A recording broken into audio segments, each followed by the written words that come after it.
Director Vasquez. Here. Director Blazier. Here. Director Fuhr. Yes. Director Bradford. Absent.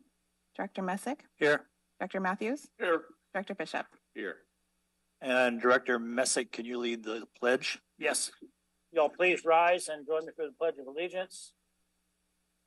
I pledge allegiance to the flag of the United States of America and to the republic which it stands, one nation, under God, indivisible, with liberty and justice for all. Thank you. Okay, public comment. Public comment is an opportunity for members of the public to address the Board of Directors on any subject matter that is not on the meeting agenda and is within the board's subject matter jurisdiction. Public comment periods are limited to 3 minutes per person, and the total amount of time for public comment is 15 minutes. Persons participating by way of video conference or teleconference shall ensure their audio is muted at all times, except when the board chair announces public comment periods. At those designated times, members of the public wishing to speak shall enable their audio and state their name for the record. When multiple members of the public wish to speak, the clerk will determine the order of speakers and announce their names accordingly. To ensure proper conduct, the board reserves the right to mute the audio and video of any member of the public violating generally accepted principles and decorum of official public meetings. At this point, we have one public comment. Charles Sharp.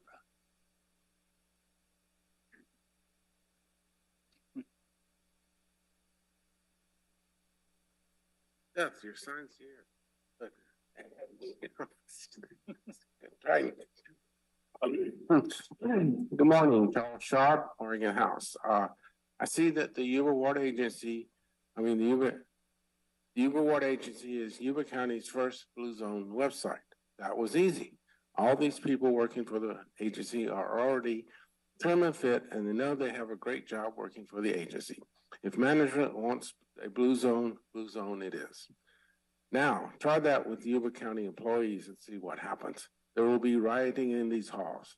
There will be picketing in front of the building. No blue zones here. We are the hefty zones. Leave us alone, blue zone.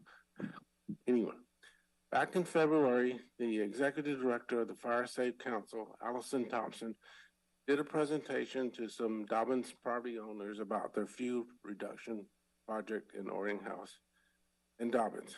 It did not go so well. Questions were asked about the 150-foot clearance, the use of unknown herbicide, and were PG&E type contractors going to be used. Many people, including myself, had not had such a good experience with these contractors. There have been some back and forth letters to the editor in the appeal. Here's Allison wanted people to sign this right of entry form prepared by the forestry consultants Mason, Bruce, and Gerard. I believe the Yuba Water Agency paid for the consultant. First, it was I asked Allison, where did the 150 feet clearance come from? She has not answered. Others have asked questions that she tells people to ask the consultant. The consultant is kind of the problem, which was paid for by the Yuba Water Agency, I believe. Is that correct, Willie? I think you did, The Yuba Water Agency funds the Fire Safe Council generally, not specifically for specific consultants and specific activities. So you fund it, but you don't control. Well, that was my understanding. You helped paid for your money went to pay for this consulting services. Anyway, I'm in the project area, and I don't want to blindly sign over my rights to allow such clear cutting or herbicide use. I would like to see a form that is mostly black lines to be filled in, blank lines to be filled in. 50 feet would be a good amount of fire break. 150 feet seems to be a bit of an overreach. The way I think this is a good effort to create fire breaks along some of the major roads in the area, but this approach does seem to need some modification. Supervisor Messick, I believe you have been contacted about this project. I believe the Yuba AG bears some responsibility for how the grant money is used. That's all for now. Thank you very much. Thanks, Charles. Here we're going to move on to consent items. Move to approve. Apparently we have a motion to approve and a second. All in favor? Aye. Okay, discussion items. Item number 2 is an action item for the consideration of the board. This is to consider adoption of resolution 2023-02, authorizing the general manager or their designee to prepare and file a CEQA Notice of Exemption for the Power Systems Headquarters project. This you, Willie? Yeah, this is me. So for a few years, we've been planning the construction of an administration building and warehouse at the property we acquired in Oregon House off of Marysville Road. I think you're all aware of that ongoing effort. At this point, we're filing, we've already filed the application for building permits, and this is the CEQA portion of that effort. What we're asking you to approve today is just our CEQA Notice of Exemption. This is not approval of the construction of the entire facility. The project is going out to bid tomorrow. We will receive bids from 3 pre-qualified bidders on May 9th, and then we'll bring back the entire project package to you for approval after we receive the bids in May. Okay, do we have any public comment or questions? Seeing none, does the board have any questions or comments? What is the timeline for getting it built? Talking to Kyle this morning, about 2 years. And just since you're asking, I'll tell you the current estimated cost is $35 to $45 million, all in for the entire facility, buildings, laydown areas, warehouse, all the communications infrastructure, including a bus stop, because there is a current bus stop at the site. So all in $35 to $45 million. Any other questions? So moved. We have a motion and a second. This is going to be a roll call vote. Director Vasquez, Yes. Director Matthews, Yes. Director Fuhr, Yes. Director Bradford, absent, Director Bishop, Yes. Director Messick, Yes. Director Blazier, Yes. motion passes. Okay, item number 2 is also an action item to consider granting match funds for up to $1.82 million to the Browns Valley Irrigation District to assist their pursuit of U.S. Department of Energy Hydroelectric Improvement Incentives Program. Funds towards modernizing the hydroelectric facility at Virginia Ranch Dam. And that is going to be Ryan. Yeah, good morning, Mr. Vice Chairman, members of the board. Ryan McNally, your Director of Water Resources and Flood Risk Reduction. Yeah, before you this morning is a staff recommendation to consider granting match funds to the Browns Valley Irrigation District. They originally applied for the March 2023 round of community outreach grant funding. The original ask was for grant writing support up to $50,000. My understanding is BVID doesn't have that technical skill in-house, so they were looking for technical assistance outward. Excuse me.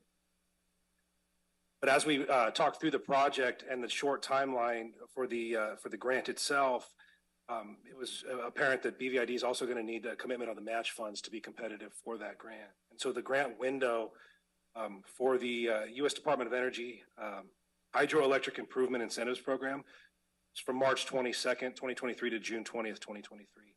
So that's why we're appearing before you a little out of schedule on the community outreach grant funding cycle. So the request would be, again, $1.8 million for the match funding. The grant itself covers 30% of the cost, and then an extra $50,000 for the grant writing itself. I don't know if Kelly wants to come up and talk to the project, talk to a little bit about the project, hydro facility, or have any questions from the board. The efficiencies, will the new Francis turbine be more efficient? And approximately how much efficiency will you gain over the life of the project? Kelly McNally, Browns Valley Irrigation District. That is to be determined. It's one of the requirements for the submittal of the grant is to do an energy efficiency analysis. We work with Hinwood Energy on that, and so I've already talked to them, and they're looking into it right now. The grant requires a 3% energy analysis or a 3% energy improvement for it. Considering that this is 1950s technology that's been re-engineered by the People's Republic of China in 1980s. I believe that it will have a significant energy efficiency improvement once we calculate the numbers. Mr. Chairman, since this falls within our line of granting, and since they're putting up their own money and having it matched, it's so moved that we accept it. And from what I understand, the final result generation of income from the hydroelectric is well worth this investment. Correct. Yeah. So BBID has had hydroelectric for, I think, since the 1980s. And it varies from year to year. We're getting to the point where it is incredibly hard to keep it running.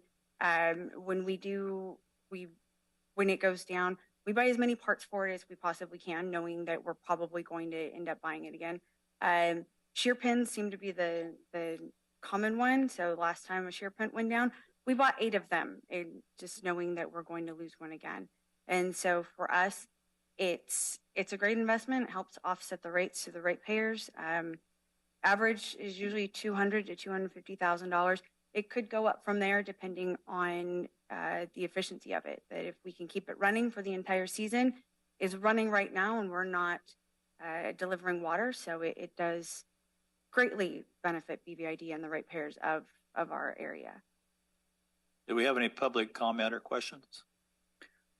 Any other questions from the board? Well, I have a question. Where are the units built? Is the unit built? The new units. The unit is Canyon Hydro, so it's in Washington State. That's Okay. the one that we've priced out. All right. Okay. Thank you.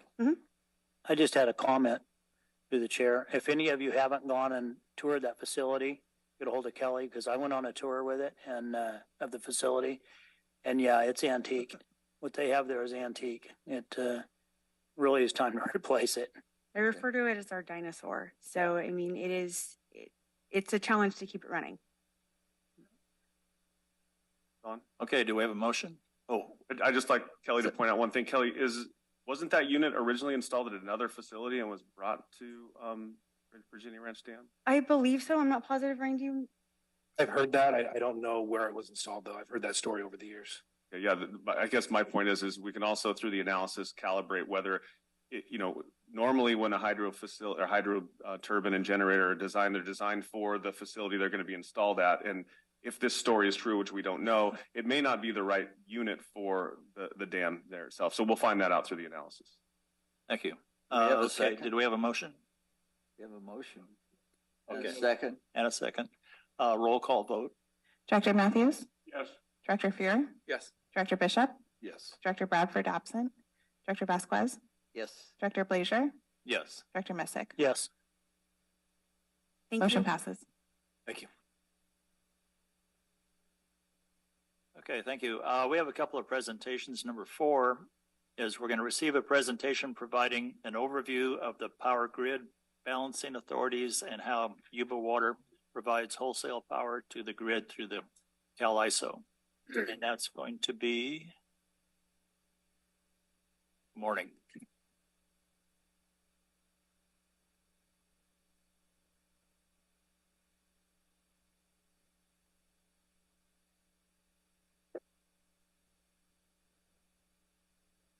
Good morning. Thank you for the opportunity to presentation in front of you.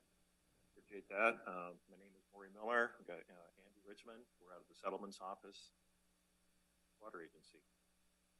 High-level overview for you. If you do have any questions, please feel free to stop us and ask, especially if Andy is talking. See, we're going to cover what is the grid. So this is very high level. So what is the grid? Who are the key regulators? What's a reliability coordinator? That has kind of morphed in the last couple of years. What's a balancing authority? Scheduling coordinators, Shell's role, and the energy marketing service agreement, and energy products that Yuba sells, and Yuba Water's participation with the California ISO, California Operator System. Artist rendition. This is the grid across the United States. Again, it's not an actual, it's just a representation.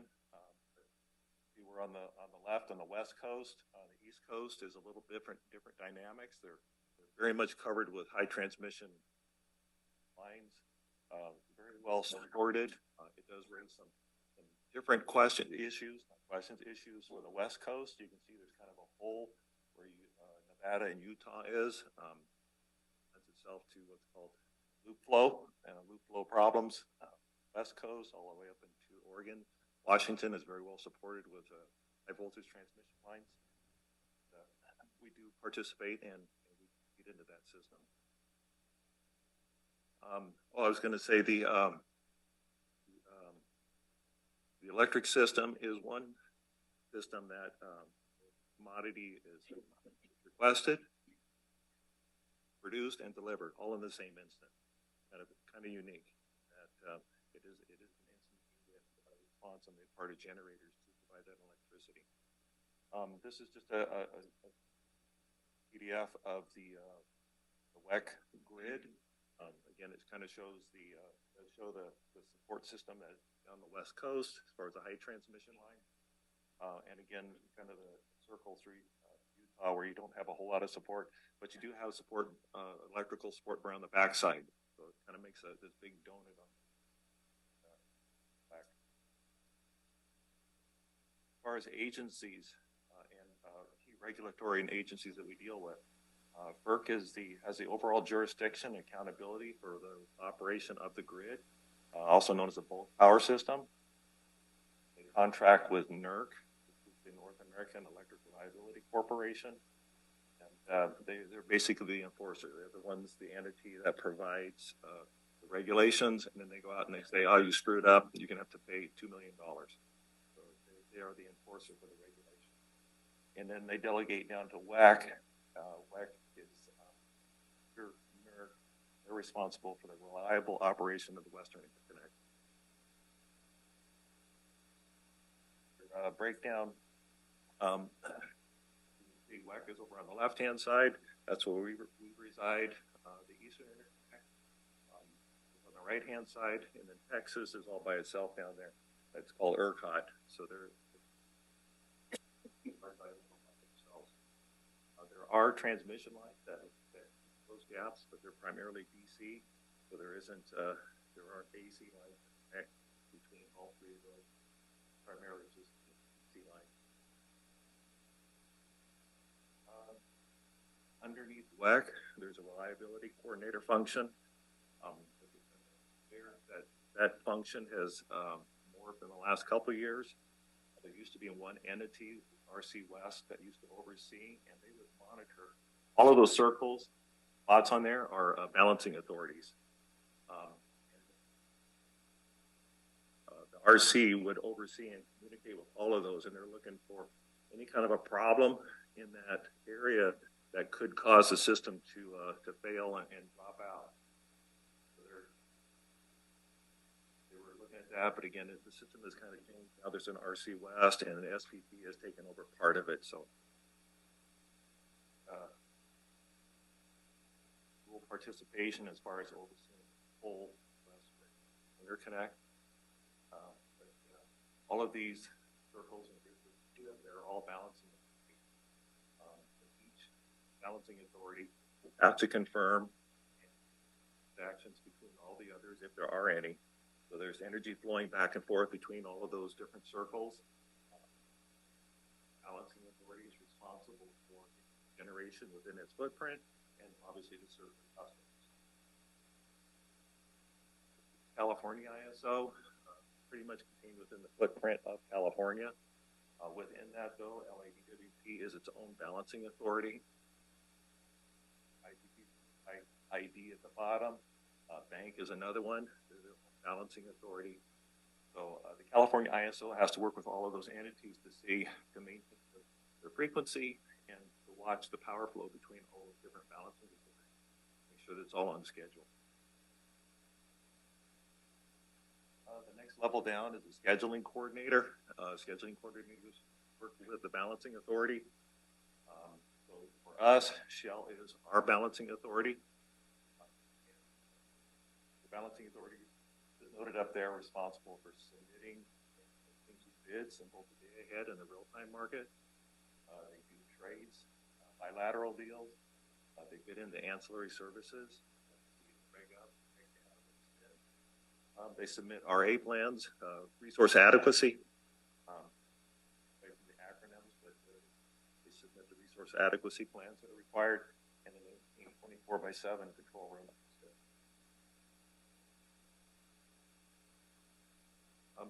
For us, we have the Energy Marketing Service Agreement, also known as the AMSA, and that's our agreement with Shell North America that allows them to act as our scheduling coordinator. Shell's responsibilities, market and trade uses of water and energy products, so they submit bids for us into the day ahead in the real-time market. They act as an intermediary between us and CAISO. Some regulatory guidance. They have staff that actually are looking at the legislation and what's going on in the outside world to kind of keep us abreast.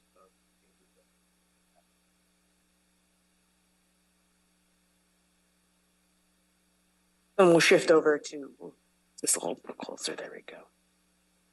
Let's make it pretty short. We're going to shift over a little bit to what the CAISO is, the California Independent System Operator. They're the folks who run the grid. They're in, as you can see, they're a nonprofit benefit public corporation. So they're regulated by the state, but they're not a division of the state. They maintain about 80% of the electrical grid here in California, excluding Bank, which is where SMUD is part of, TID, LADWP, et cetera, shown on here. Their job is to facilitate a transparent market and network for all the generators and load serving entities across the state. And they offer full network modeling and tracking where they generate the schedules for all the generators within their balancing authority. Since I had to wait till you were talking to ask questions, if I can ask a question about that slide, you can go back to. So what was the advantage of the other organizations leaving CalISO and being their own independent balancing authority? I'm not 100% sure. I would assume each entity has their own reasons. Probably, if I had to guess, local control. Some of them may have been established before the ISO was established in 1998. Pacific Corp does come out of Oregon. So that's probably my best guess, but I can't say I have a definitive answer. So when we talk about movements that we might be making in the future, we talk about scheduling, but we never talk about balancing authorities. So there's no interest to be a balancing authority because the nonprofit benefit corporation is doing a fantastic job, covers it all, and there's no reason to infringe on what they're already providing. Correct. That'd be much more responsibility to be a balancing authority. And yeah. We don't really have the option to be a balancing authority. We don't serve load. So we're just a seller of products. So, to answer your first question, why are there these others, or why are there bank breakouts of like Bank and TID and others? They existed before the CalISO even became a thing in the late 1990s. And they remained a balancing authority because that's in the best interest of their customers. We don't have customers. We're still wholesale generators. So we don't even have the option of being a balancing authority because we only hold one end of the deal. We only have the supply. If at some point in the future we were a CCA, the CCA would have a customer, right? Yeah, that's correct. And they're a quasi-balancing authority at that point in time. The CCA is then responsible for ensuring that they have contracted for the energy they need to meet their demand. And I'd just like to clarify one thing. Statement was made, and I know this is all new to everyone, but the agency becoming a CCA is not a thing. But a CCA in Yuba County is.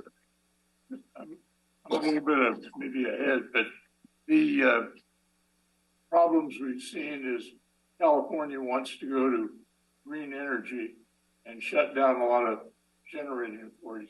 Which of these entities is responsible for forward-looking and making sure California doesn't go in the wrong direction about shutting things down before we have new ones put in? Go ahead, Maury. There's a couple of them, but CEC is one of them. CPUC, they're all looking at that. The California Public Utilities Commission, California Energy Commission, they're looking out at those things that are driving and trying to meet the goals that have been set up by the legislature. They're looking at. Does Cal ISO get involved in putting a red flag up if, say, 5 years from now, we don't have enough power? They have done studies and they are putting the information out there, documenting how much grid improvement needs to occur and how much additional generation needs to come online to support the grid into the future. So they support those studies. They don't themselves drive that bus, but they do put out the studies. Who's putting the studies out then? ISO, California ISO has done those. Well, ISO is telling us that we're going to run out of power in 5 years. Well, they put out the studies. Its interpretation as to whether we're going to run out of power or not. How you read the reports. They are making the case that X amount of additional transmission needs to come online, X amount of green energy needs to come online, and they are the drivers. They don't put out the funds to drive those projects, but they are making. Thank you. Director Matthews, you ask, who's responsible for putting up the red flag? Cal ISO will put up the red flag, but Cal ISO won't make sure that the red flag is mitigated. So that's up to other policymakers, like Maury mentioned, the Energy Commission, the CPUC, and each balancing authority needs to make sure that no matter what they're doing, that they're meeting the long-term demands of their customers. And Cal ISO is a balancing authority also.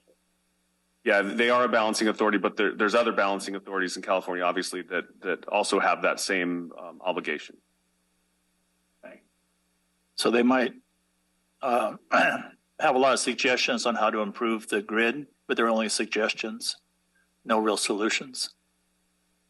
Correct. Yeah, they do the studies. They put it out there that obviously the legislature is pushing for a green grid.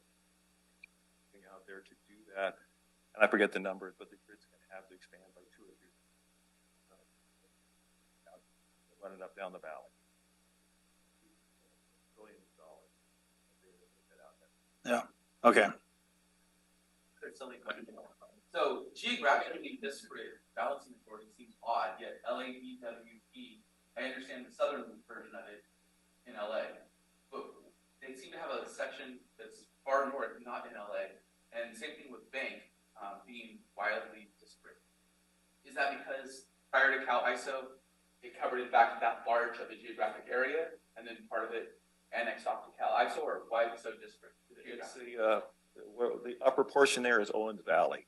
So LADWP back during Mulholland's day, he went up there and bought up all the land and the water rights, and whatever reason they took that over as part of their balancing authority. So it's just always been there, coming out of Mono Lake. So they have a bunch of generation for they support the grid in that specific area. So people can leave one balancing authority and go to another? As far as being a customer? As far as being under the balancing authority's scope of power? When you're in their physical footprint, you don't have the option of saying, I want to go over here. Okay. Part of the thing. Else, now you're stuck by just where you're geographically situated.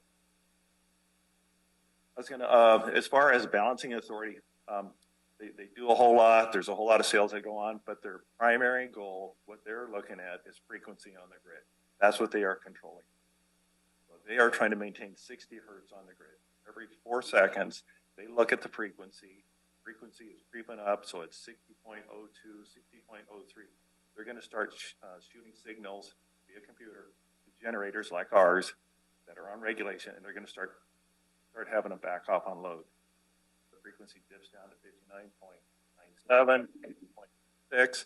They're going to say, oh, it's going too slow. And they're going to start shooting signals to generators like ours that are going to start picking up load. That is their main function that they do. Every 4 seconds, they look into the frequency.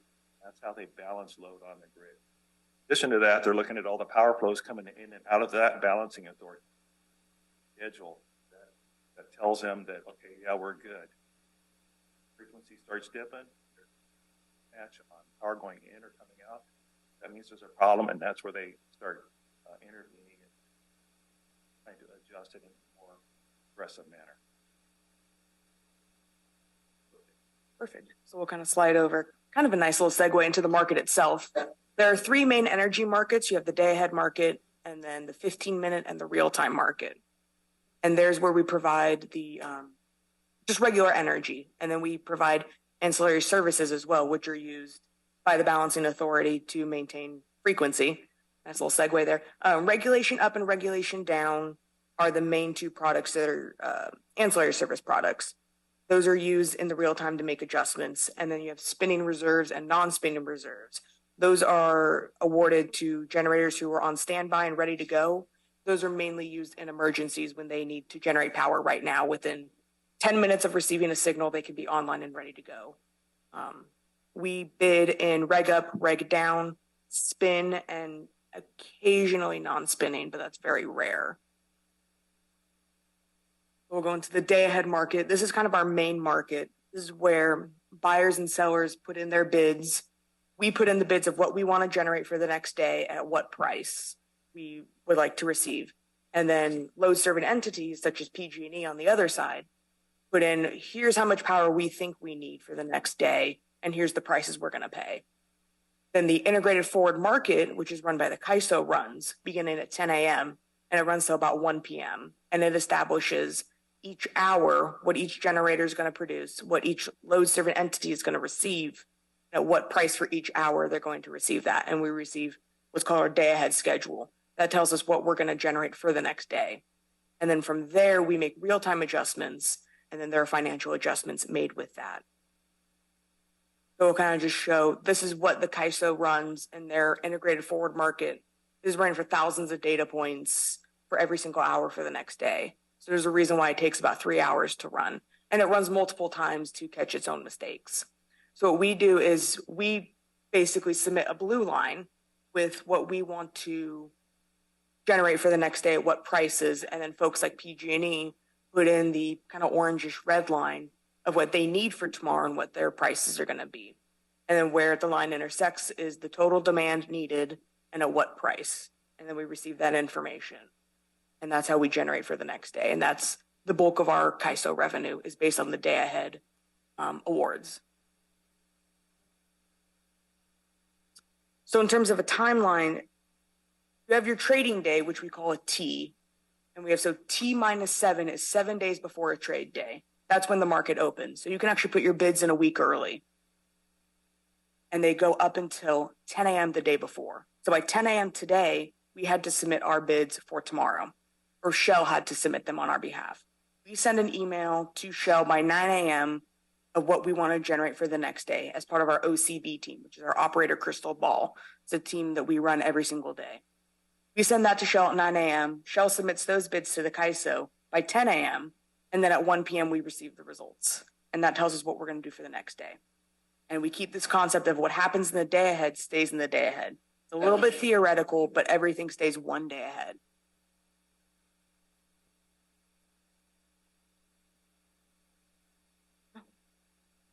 On the what happens in the day ahead stays in the day ahead concept, it just kind of helps understand that if we sell 100 megawatts for hourling 12 for a day, we get paid for that.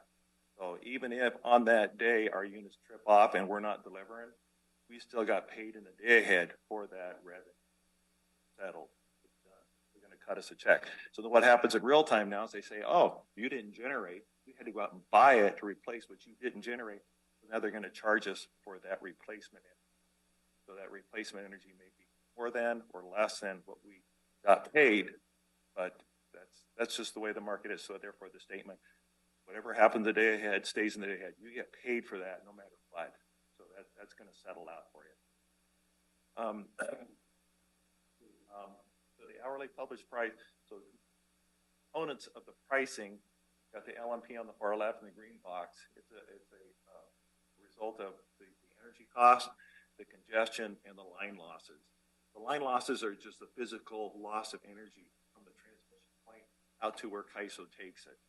They calculate that as a pretty static number. Congestion number, that's one that CEQA comes up with. What they're trying to do is use that value to force generators to adjust their load to manage transmission. So So if there's too much generation up in the north and the transmission lines are getting overloaded, they're going to run that number down to make it less advantageous for us as a generator. They're going to disincentivize us to generate. Encourage somebody else that's on a spot where the transmission line is not as heavily loaded. They're going to increase that price to encourage them to want to grab that price and generate. So they use that as a mechanism, thus loading on the transmission. Yeah, each of our generators has its own what's called a price node. This is what we get back from Shell after 1 o'clock in the afternoon. So the yellow on the far left is what we have told Shell. That's the availability for our unit. Sorry, I'll move back up. So the yellow is what we've told Shell is the maximum availability. The day ahead megawatts is what Shell has bid into the market and we got accepted by CAISO, the California ISO. So you can see our ending 7, they took 75 megawatts of just energy. So unit 1 will be online at 75 megawatts for our ending 7. And everything is done in hour endings. So that means that starting at 6 o'clock, we're supposed to be generating 75 megawatts so that at the end of the hour, we have delivered 75 megawatts total. Regulation up, we've told them we're available to go up 50 megawatts if they need it. We're also willing to go down 25 megawatts if they need it. And we have 45 megawatts of spin. That means that if they get into a pinch and they need some extra energy, they will, thank you. We will we're willing to run that unit back up. And if you add up all of the up numbers, they all come out to 170. So that's the total that we could deliver out of that unit is 170 megawatts. But we do that for every hour of the day.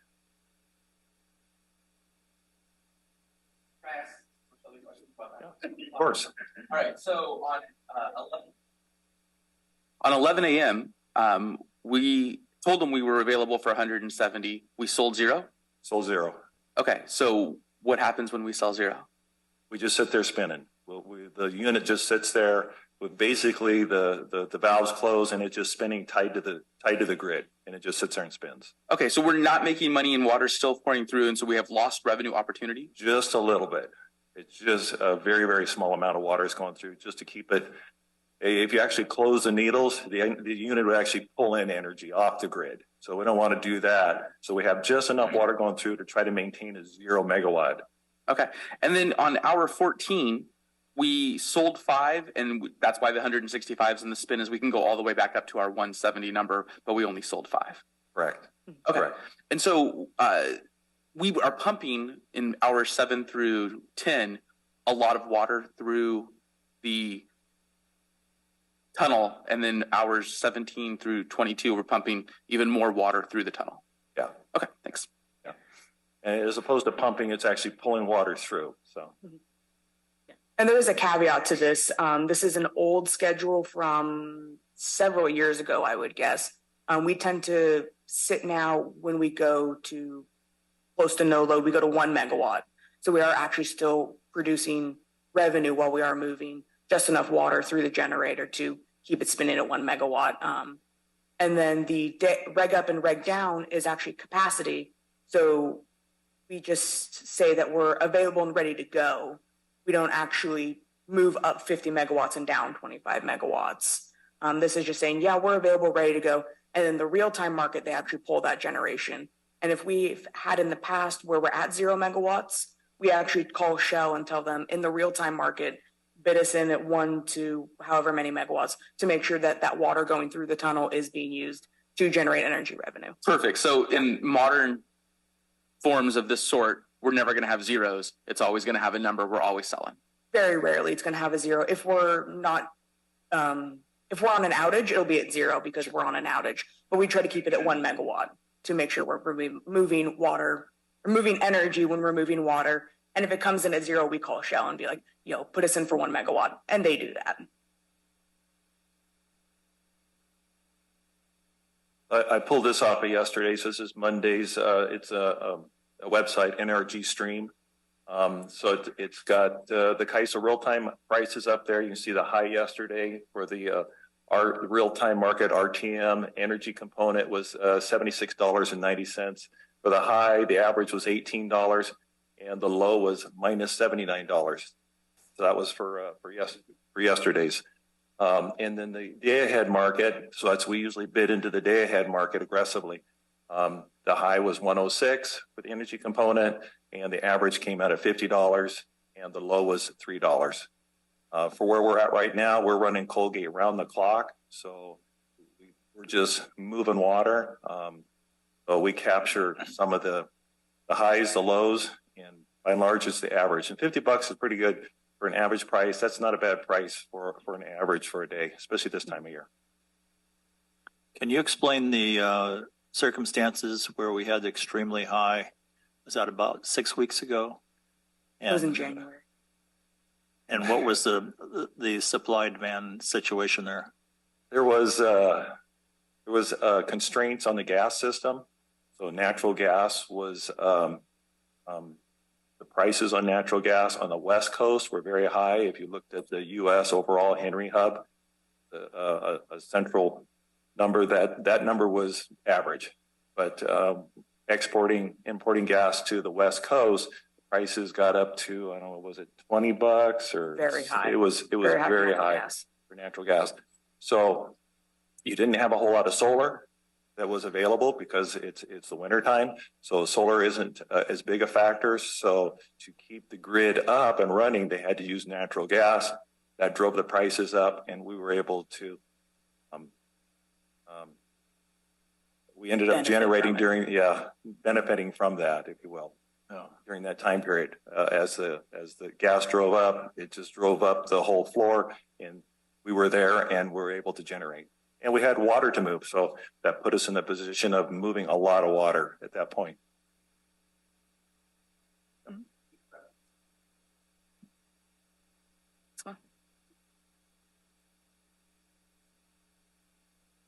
Okay. Yep. So Director Blazer, you asked a really good question. You know, your question can be expanded upon to prove a basic point. And one basic point I think we'd like you to understand from today's presentation is, even though California is driving towards a renewable energy supply, 2045, we're supposed to be all renewable or at least carbon free. Today, in the foreseeable future, we're still heavily dependent on natural gas, both in the summertime, when we have we come to you and report on the heat events and where, the critical demand was on us and we were asked by the Cal ISO to generate as much as possible. We get that. And then the opposite in the wintertime, there's still an energy demand, but it's cold weather and less solar, but we're asked to generate as much as possible, or at least the market indicates we should generate as much as possible. The reason for all that is we're still reliant on the natural gas generators in California. And when that price, the point I'm going to make here is now and into the foreseeable future, our market or the generation revenue we get will be tied to the natural gas market. So that clearing price, that circle on that graph, in times of high demand, like January of this year or September of last year or August of last year, that's natural gas price is basically setting that price there. So it's setting the price that we get. So although we are a hydro generator and we generate with water pressure, we're basically in the natural gas market, and that's what our generation revenue is set by. So I just wanted to prove that point, that even though we're hydro, we're the equivalent of natural gas in the generation world. Good, thanks. Jump ahead here. So on this chart, no problem. This one? Yeah. So the bottom two lines or the top two lines. The reason we have the low price as a negative is that because of the congestion penalty that the balancing coordinator is putting on us. Yeah, it could have been either the congestion component, or there was just so much solar available that it drove the price down. So I don't know what the specific driver for those hours was, but it would have been one of those two. So, and I guess my question is on the solar, I could see that would drive the price down to zero. How would it drive it down to negative? With my understanding, and it may be flawed, but my understanding is that the solar generators can actually go below zero and they still make money because of the subsidies they have. So they can go down to some value, minus $15, and they're still pulling a profit. Okay. And in a weird way, it's rewarding generators for reducing their generation. because all of our real-time adjustments are based on our day ahead award. So if we're scheduled for 100 megawatts, but we're told to generate down to 70, we have a negative 30 deficit at a negative price. We're still earning money because a negative and a negative is a positive. So it's, in a sense, rewarding us to back off to allow the solar to meet the demand of the time of that current time in a weird sense. That kind of answer your question? I'll delve into the math another time. Gladly. Okay. I would like to make a comment that on solar, it depends on the temperature. So we make a lot more power when we have a cold morning and bright sun. So in the summertime, our solar is not near as efficient as it was like this last week. Our inverters were at maximum most of the day because of the cold. Yeah, when it gets... It's kind of opposite what everybody thinks. Yeah, when it gets too hot, they do lose their efficiency. Natural gas also does something similar. When it gets above 90 degrees, I would guess, natural gas loses efficiency as well. It just gets too hot for them to run. And we'll kind of jump into the real-time market. So this is that time where we get our day-ahead award, and then they make adjustments within the 5-minute market to make sure there's just enough supply on the lines to maintain demand. We have too much supply on the grid at any time. They're either pulling generators off or bad things start occurring when you have too much power on the lines. If there's not enough power on the lines, you can't turn the lights on. So what the CEQA is doing is every 5 minutes, they're sending new instructions to maintain that balance. And it changes constantly. If there's cloud cover, wind goes down, another generator somewhere goes offline all of a sudden, they're calling on other generators to jump in immediately using that regulation up and down. We get our instructions through our automated dispatch system. So we're getting those signals automatically. And CEQA even has the ability to control our units through the automatic generator control. Is that the right? Yeah. So they're able to actually go in and control our units and move us up and down as needed. Every 4 seconds, we receive a new signal. And those ancillary service awards that we receive, the capacity awards, they use those in the real-time market to actually make those adjustments.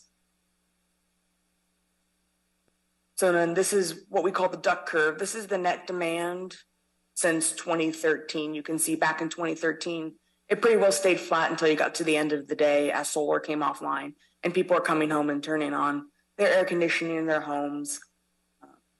But as solar's come online, that belly of the duck has greatly expanded to the point of we're looking at potential overgeneration where CEQA actually takes solar offline temporarily to curtail that power off. This is just kind of showing how the grid has changed over the last 10 years or so. And you can kind of see it looks kind of like the back of a duck, which is why we call it the duck curve. I'll just throw in there, 20 years ago, this graph was radically different. It would peak 2 or 3 o'clock in the afternoon, 4 o'clock. There was a huge mountain and peak, and then it would kind of slide down into the afternoon. So with all of the solar, you have behind the meter solar now that is taking over. So the grid doesn't have to supply the energy. They're supplying it themselves. The grid never sees it. So that's why you have, as more and more solar comes online, that belly keeps getting lower and lower and lower. And one of the concerns is that at some point in time, they could actually lose control and not have enough generation on. And then you also have that ramp coming up in the afternoon. That's a huge ramp. And now you've got to try to get generators that can respond quickly and ramp up. And not all the generators on the grid are as responsive as our Colgate generators are. If you're looking at a gas generator, they have controlled ramping rates that they have to abide by. So that is a concern that the grid is and the CEQA is looking at. Would it be fair to say that the frequency is the way that LiveStreams knows when they need more power or less power? That's now that generator speed is controlled. Yep. Yeah. It is, if it starts dipping down a little bit below 60 hertz, they start putting more generation on. If it goes a little above 60 hertz, they start pulling generation off. That is what their primary mission is. So this is just the demand trend from last Thursday, just kind of showing sort of that duck curve. This, since we're in springtime, it's a little bit off, but you can see there's that, you see there's a morning ramp as things are coming online in the morning. Factories are opening, businesses are opening, then you get that belly of the curve in the middle of the day. As solar gets really low and you get all that behind the meter solar, and then as the sun starts to go down, you see that ramp in the early evening. This is just an example of that.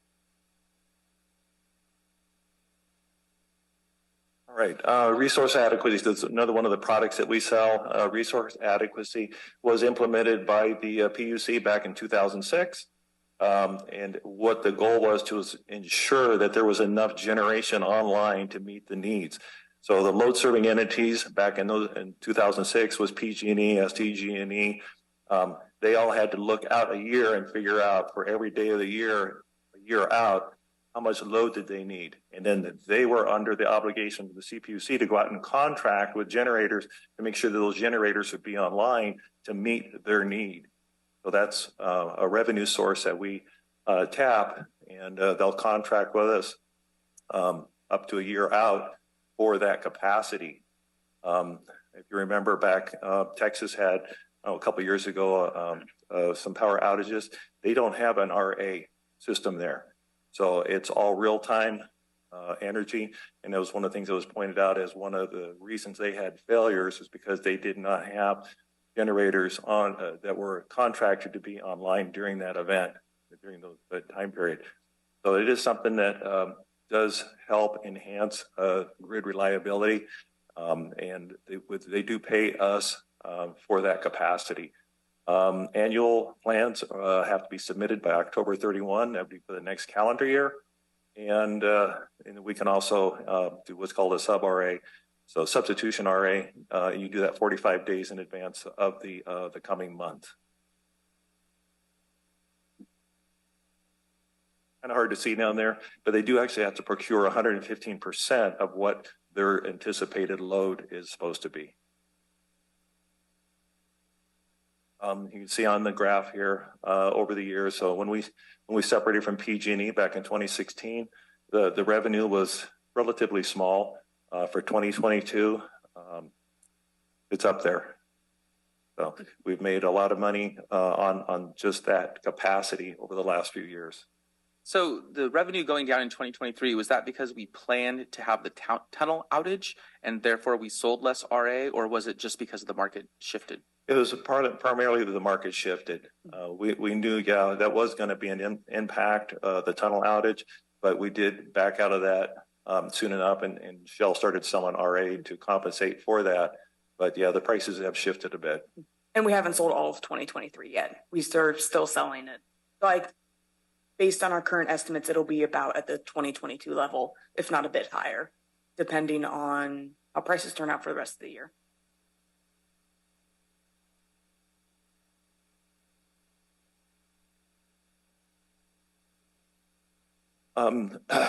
Another commodity that we sell is renewable energy. That's RECs and greenhouse gas credits.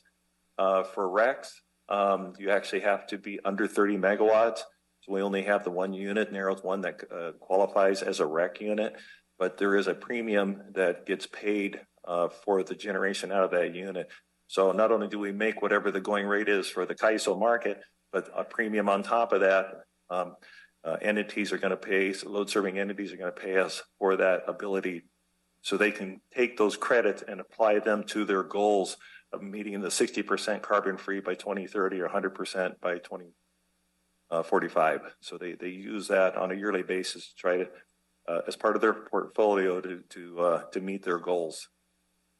The Colgate units are obviously over 30 megawatts, but they are carbon free. So we do sell that also as a carbon free credit, and entities take that one also and apply that to their portfolios.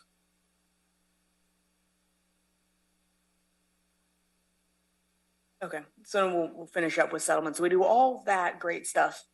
Now we actually have to settle all the data, all the finances. So the biggest thing in settlements that we do is the CAISO weekly settlement. Every Wednesday, we receive a PDF of our generation from about 2 weeks before. It's 9 business days from the trade date to when we settle it. So about 2 weeks or so. We receive that, and then we receive an Excel version of that file the next day. So then usually what I do on Fridays is go through and validate all the information. So what it provides is sales of all of our energy, ancillary service market transactions, all the way down to the 5-minute market for a week-long period, plus adjustments. So it takes about 2 years to fully settle a period of time. We get our initial T9 settlement, which is about 98% of the revenue. Then they go back and adjust it 70 business days after, so I guess about 4 months. They just make minor adjustments. They make price corrections based on certain charge codes, which are the different codes that we use for the revenue. They're based on, they charge one entity a certain price, and they take that revenue and disperse it out to other generators, depending on what the charge code is designed to do, or computer errors. They have to go back and fix those. So they make minor price adjustments, and then they can make those adjustments up to 2 years out. For the most part, by the 70 business days, everything is fully settled for us. So what we do is we go through and we analyze all that data to make sure it's consistent with our records and with the pricing to make sure that we're receiving the money we earn. If for any reason we find something different than what the CEQA has produced, we're able to submit a dispute. So what we do is we put the information together and we send it to Shell. And then Shell sends it to CEQA on our behalf as our scheduling coordinator through what's called the city ticket system. We submit that ticket and we basically say, hey, CEQA, we saw a mistake and here's what we think the generation data should actually say. And, we present evidence, and then CEQA goes back and looks at it, and they'll either say, yes, we agree with you, here's your money back, or no, we don't quite agree with that, we're going to go ahead and keep your money still. We have a pretty high success rate. I'd say upwards of 90% of success rate when disputing disputes. And that's the big thing of what we do is we go through and look at that every week to make sure we're earning the revenue we earn. And then we take that and process it, send it to finance, and then finance takes it from there. We also do, let me back up here. We also have a monthly invoice with Shell to determine what they earn based on our generation and some of the other products we sell. We also have the mini hydro, which is a small 150 kilowatt generator at the base of Bullard's Bar. We have a contract with PG&E for that. We earn the revenue on that, so we have to do an invoice with them, and that's also part of what we do. So then just a quick look at the energy revenue going back all the way to May 2016. That great big bar is January of 2023 when those natural gas prices just went through the roof. We had the water to move, and we took advantage of that, earning over $30 million that month. You can see some seasonal trends in the spring and winter. Prices definitely get lower based on solar output and demand on the grid at the time, but you can see those spikes in the summer when it's hot and everyone's running their air conditioner and they need power online and they need it now, so they're willing to pay for it. We earn that revenue through the day ahead energy, which is that day ahead schedule we receive. Then the 15-minute market, we're able to adjust our bids and we get instructions on where to go. So that's that instructed imbalance. Then we do the same thing in the real-time market. That's mostly regulation up and down. They instruct us where to go and we get adjustments based on that. And then they have all these different categories. Anything that doesn't fit in that category, they shove off into an uninstructed imbalance, which is similar to saying we just did what we needed to do. We mostly see that in narrows units because there's no ancillary services there. And based on what the river is flowing, that generation number changes. So it goes into that uninstructed imbalance because it's just a run of river unit. Go for it.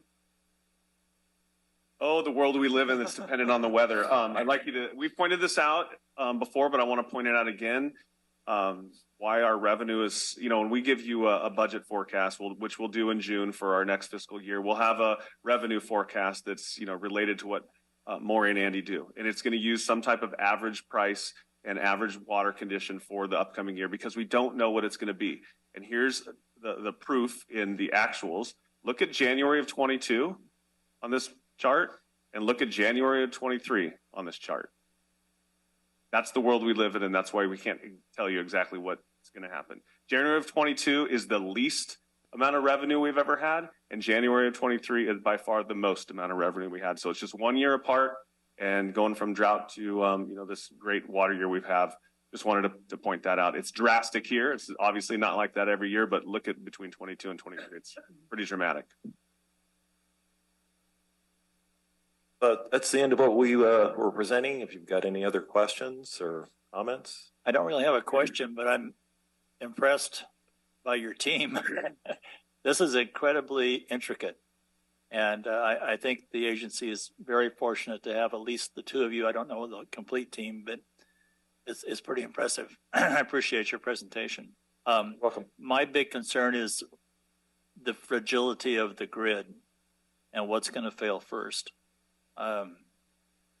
It doesn't look good to me. They've got some challenges out there to navigate for sure. Yeah, that's a polite way of saying it. Thanks. The CEQA is definitely concerned with it, and the expanding the day-ahead market out into the west, the whole Western Interconnect is a huge priority for them to try and build some more stability, and just building more transmission and generators is a huge priority for the CEQA, and they're definitely pushing for that very quickly. Any other board comments or questions? I have a question through the chair. Andy, how often do you have a dispute? It kind of depends. When I first started back in 2019, it was more significant. I'd say a couple times a year. Oh, okay. Maybe every month if there's something weird happening within the CEQA system, but it's usually once a quarter, I would guess. Okay. You just submitted one a couple weeks ago. It was for a couple $1,000s. I would like to have you spend a couple minutes telling us how you've come up with ways of checking to make sure that you're getting the maximum out of the bids. Because we all know if you knew what the cards were going to come up, you could be a much better gambler.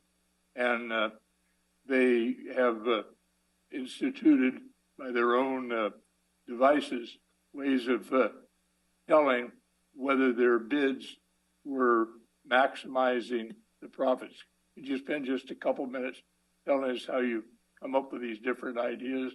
And because I think they're a tremendous benefit to our agency.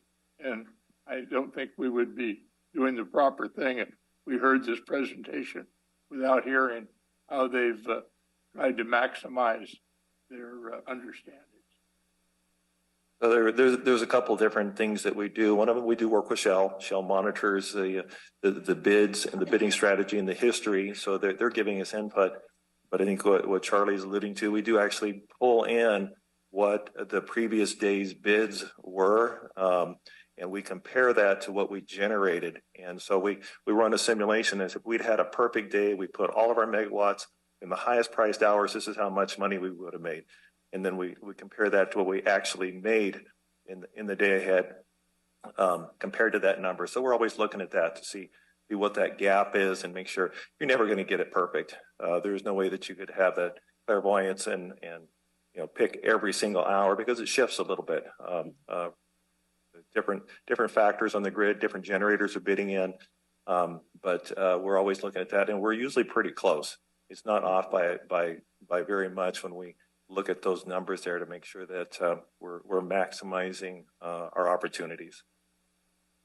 And the other thing they do is they have a pool at Englebright that when they predict hot weather coming 3 days from now, they can make a bigger hole so they can run the generators longer that day. Yeah.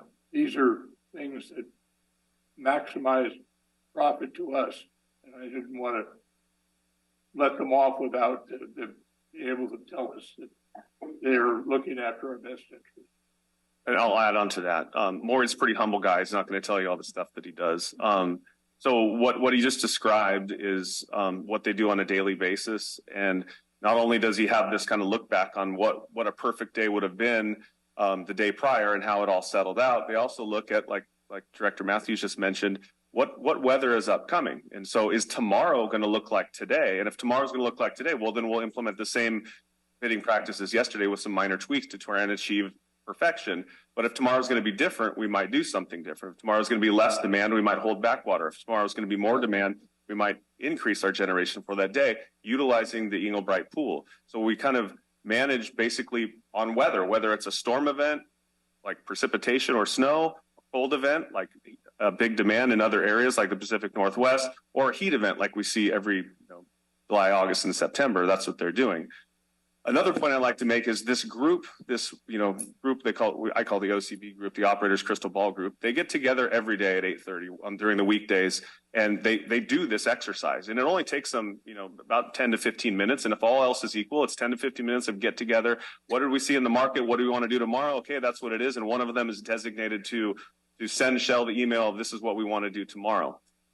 They also designate someone on Saturdays and Sundays and holidays to be that person, and they kind of switch off. And I want to kind of explain to you the culture of this agency. This is the proof that how the culture of this agency is super positive and super forward thinking. No director of this agency, no leadership that's under me told this group of 5 plus or minus people to go do this. Just one day I just walked in on a meeting and this is our meeting. We've been having these meetings daily and this is what we're going to do.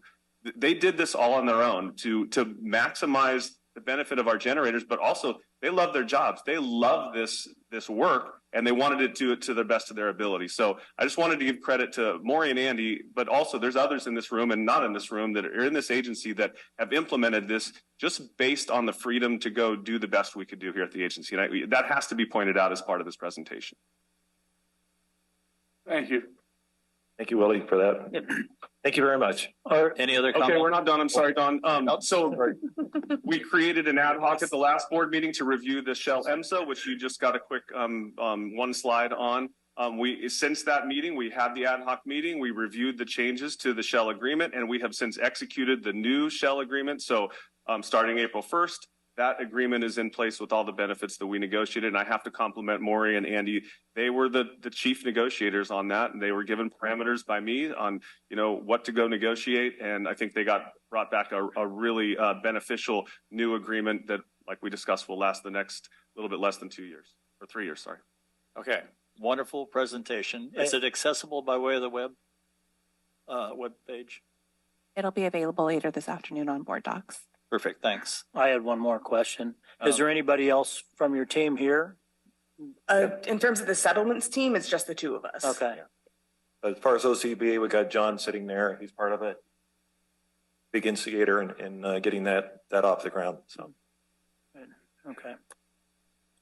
Okay, we're going to keep moving. Ryan, I think you're up next. We're going to receive the presentation from the Director of Water Resources and Flood Risk Reduction about the Yuba Water Supply Mission. Oh, I didn't see Charles.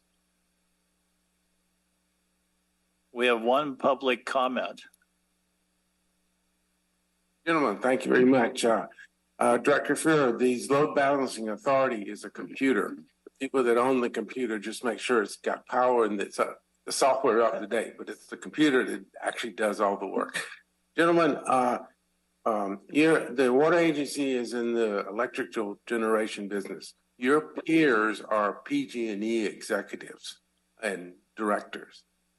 Do they moonlight as county supervisors? No, they spend their time understanding how their organization works. And what I've observed over time is that you're dependent on staff telling you what you need to do. And I would like to see the directors know more than staff, or at least as much as staff.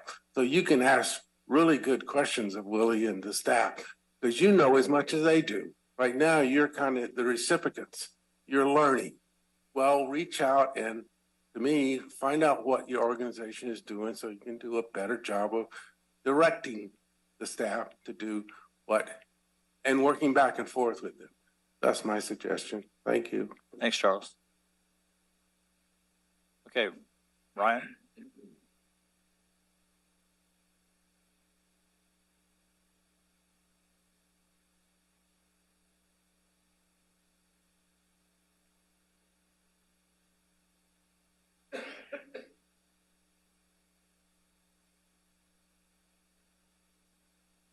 So good morning again. Ryan McNally, Director of Water Resources and Flood Risk Reduction. And You may recall in February, I was before the board talking a little bit more about our flood risk reduction mission, which I think was timely given the hydrology of the time. Well, now that we're into April, I want to talk a little bit about our water resources division, and it's really our water supply side of the house. And so with that, I just want to, before I kick this off, I want to say in terms of water supply, we're good this year. We have plenty of water. There's really not much to worry about. It's a stark contrast to last year's outlook. So you may recall that we had an exercise to update our strategic priorities or our strategic plan, and water resources falls as a strategic priority number 2. Without going into the objectives in detail, I have them up on the screen, but really it's to maintain and enhance the delivery of a reliable water supply for the people of Yuba County. And that's really our charge at the end of the day in this division, is make sure that, we're in good shape from a water resources standpoint. Our water supply is good, and we do that through a number of means, including surface water supplies and groundwater supplies. And we'll talk a little bit more about that in depth. I think one of the more important things to talk about as we get started is our watershed, the Yuba River watershed. So our water supply here at Yuba Waters primarily comes from the North Fork of the Yuba River, and it includes contributing to tributaries like Canyon Creek and Slate Creek. And then, but we also divert from the Middle Fork of the Yuba River and Oregon Creek at our House Dam and Log Cabin Dam, and those diversions go into New Bullards Bar Reservoir. And we control about 30% of the watershed through those supplies. And then the Middle and South Forks obviously join below New Bullards Bar and are beyond our control. The flows we see in Marysville, we're responsible for about 30% of that. This is more of a comprehensive map, kind of showing our watershed and some of the important facilities we have, especially on the North Fork of the Yuba River. So water resources team. So this is an org chart that we put together as part of our reorganization, and it includes myself, Director of Water Resources. I didn't put flood risk reduction on there because it's a long name and we're talking about water resources today. But we're currently recruiting for a water resources manager. We have 2 senior hydrologists, one of which is in the room today, Caitlin Chow. Our other senior hydrologists and hydrologists are actually out on a snow survey this morning. We went out yesterday and conducted a snow survey, but it got snowed out, so they're going up for a second day today, so they couldn't be here today. And as an aside, my hat's off to them. It is incredibly difficult work. I went out there thinking it was going to be a day to go play in the snow. It was hard work. So that's the hydrologist team. And then on the other side of the house, we have the 2 senior ditch tenders and a vacant ditch tender position. And that's really our surface water supply team. I'll get in the next slide will kind of illustrate that. And then we have a very robust water resources consultant team that manages a lot of what we do from both the surface water perspective and the groundwater perspective. This slide is kind of a Venn diagram of how that works. On the left, we have the surface water delivery team, and then the right, the hydrology and groundwater management. Now, they were purposefully overlapped because there isn't a lot of overlap in what we do, especially with the hydrologists. They're primarily groundwater. They do a lot of work in groundwater management, but our surface water supplies, it just wouldn't be what they are today without them, out there maintaining our telemetry equipment and flow gathering devices. So I just wanted to note that out, that there's a lot of overlap. So what do we do? The next few slides kind of go over that. This is a very, very high level look. There's a lot of work that our team does, but we manage surface water flows and water rights. We report them to the State Water Resources Control Board on usage, water rights, and groundwater management.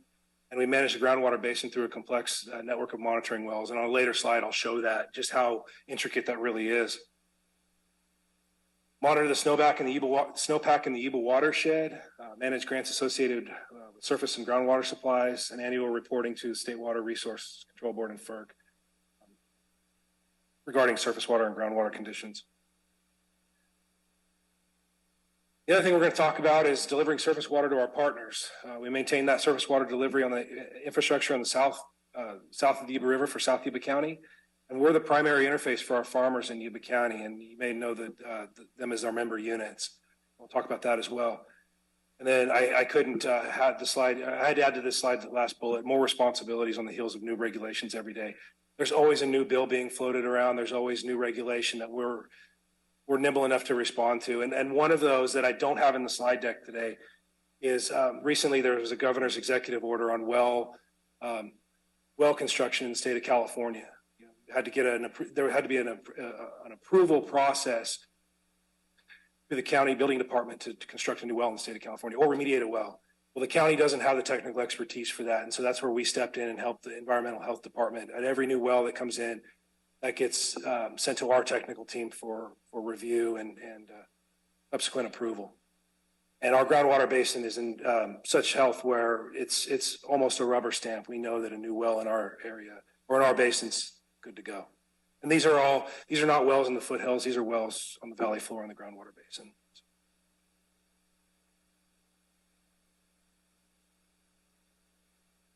So let's transition into our member units. And so I talked a little bit about the interface for our farmers. A lot of people, when we talk about member units, especially internally with staff, this is something we've been talking about a lot lately, is who are the member units? What are the member units? So our member units, we have 8 of them, and they're all part of the Lower Yuba River Accord. And they're the irrigation districts that provide water to farmers on the valley floor. So 8 irrigation districts, 4 north of the Yuba River, 4 south of the Yuba River. Browns Valley Irrigation District, Cordova Irrigation District, Hallwood Irrigation Company, Ramirez Water District, Brophy Water District, Dry Creek Mutual Water District, South Yuba Water District, and Wheatland Water District. Now the 4 on the in the south of the Yuba River, South Yuba County, they rely on our diversion. That's a diversion we own and operate and are operated by our ditch tenders. And so Keith Patterson and Tony Placencia, they're in the room today, and they're the unsung heroes in all this. They deliver water to over 40,000 acres. 2 guys deliver water to over 40,000 acres. They are, when I say someone here at the agency is busy, it's these 2 guys. These guys are unbelievably busy. They're constantly out in the field. In fact, we almost never see them in the office. They respond straight from their house out to the field, and they are the interface with our farmers. When the farmers need water, these are the guys that get called. So our member unit diversions. There's 3 diversions on the Yuba River that supply our surface water to the people of Yuba, or to the farmers of Yuba County. And the pump line canal diversion is owned and operated by the Browns Valley Irrigation District. That's about a mile upstream of Daguerre on the north side of the river. The Hallwood Cordova Canal, just at Daguerre on the north side, and then our South Canal diversion, which supplies water to our 4 member units in South Yuba County. The Hallwood Cordova Canal also contracts water they move water via contract for the Ramirez Water District in North Yuba County. So that's how our 8 member units get surface water. Water rights versus project-based supply. This is something that comes up a lot too, is 3 of our member units have appropriated water rights, and those are, they long preceded the Yuba Water Agency on the Yuba River. These are agencies, or these are districts that have pre-1914 water rights, and they deliver up to 163,000 acre feet of water per year under those water rights.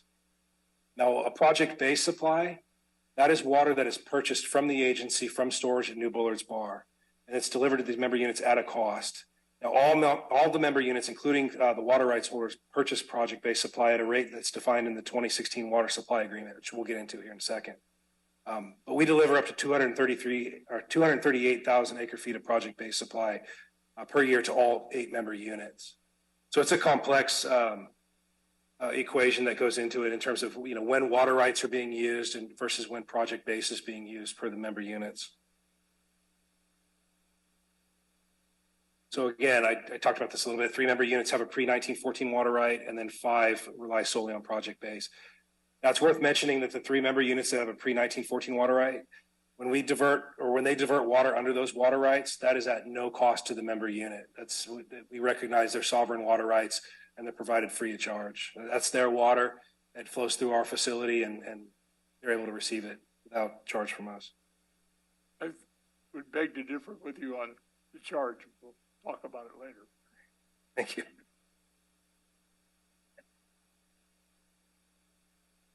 So in 2016, a lot happened to the water agency in 2016. It was kind of the dawning of a new era. Well, one area that we also moved forward on was to standardize the water supply agreements. There was a water supply agreement for all 8 member units, but they were all different. Everybody had a different agreement. There were different terms. Everybody had something a little unique. So in 2016, the charge was to standardize all those agreements. So other than nuances associated with water rights and transfers or things like that, most of the language in all 8 agreements is now the same. We know what section to go to when we're talking about allocations, whether there's fall reductions or pricing or things like that. We know exactly where they're at in each of the agreements. So they were standardized. And I was part of that process on the other side of the table at BVID in 2016. And I think everybody's better for it. One thing it does provide is backstopping to our water rights holders during times of curtailments. In 2021, that would have been detrimental to our 3-member units of water rights had that settlement not been in place. So the water agency does step up and backstop their curtailed water right from storage in New Bullards Bar. I know Cordova and Holwood have had that for some time. That was a new thing for BVID, and it really worked out for them. And then delivery reductions based on fall fish flow requirements are managed at a predetermined percentage based on historical use. That way there's no conflict. Fall tends to be the time when the water supply is most constrained due to flow requirements in the river. And that's the time where there's, it tends to be the most conflict between member units on who's getting the water. So it's very clearly spelled out, how those reductions are calculated. And when there's times of, when there's ample water, those allocations are flexibly managed from district to district. They can call each other, and if somebody's diverting less than their allocated amount, well, they can kind of assign that allocated amount to another member unit. So it's very collaborative. So talking a little bit about our relationship with member units, again, there are partners. One would call them customers because we do supply water to them. There are our 8 customers, yes, technically, but really they're partners in everything we do. Especially with the Lower Yuba Accord, we're in lockstep with our member units on a lot of the things, a lot of the initiatives of the agency moving forward.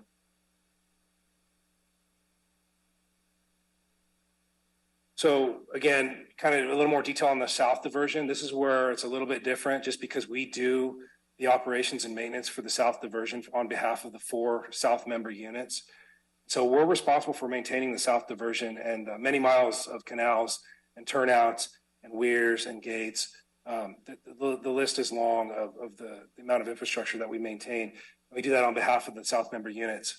And again, I want to shout out to Keith and Tony as much as I can, but we currently have 2 ditch tenders that deliver surface water over 40,000 acres. We recently have the allocation for a 3rd ditch tender. We're just not recruiting for that person yet.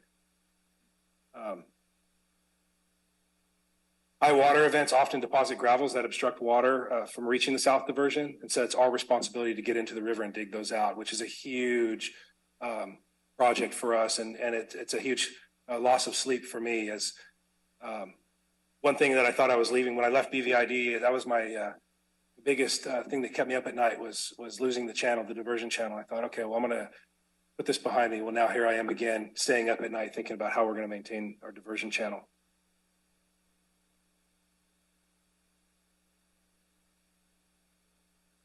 So again, Yuba Water Agency member units are partners. They rely on us as well as support Yuba Water. They're very supportive of our mission. And a lot of times, there might be disputes, as we talk about contract issues, water supply, allocations, things like that. But at the end of the day, we're always aligned because we represent water in Yuba County and we're a team and partnership in that front. And our relationship is built on the trust and the knowledge that we share the responsibility. I mean, their constituents are our constituents.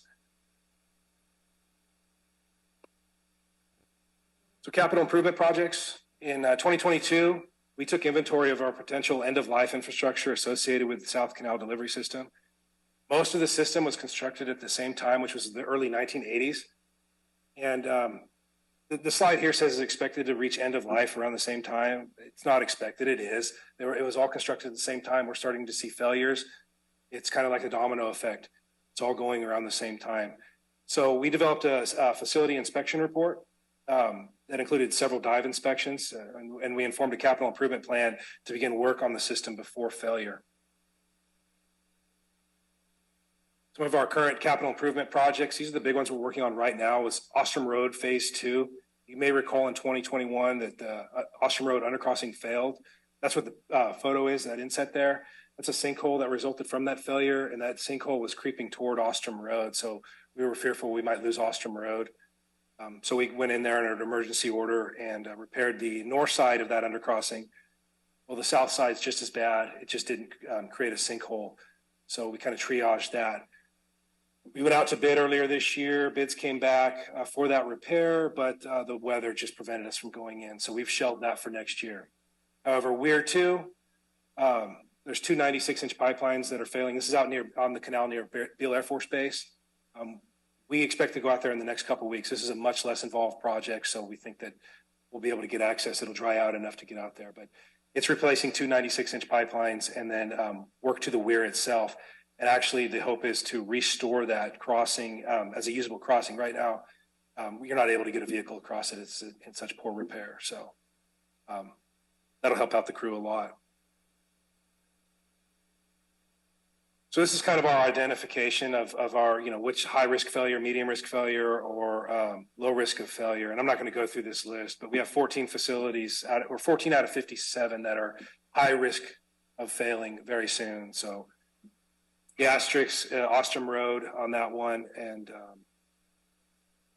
so that's it for the high risk. And then 11 out of 57 facilities are at medium risk for failure.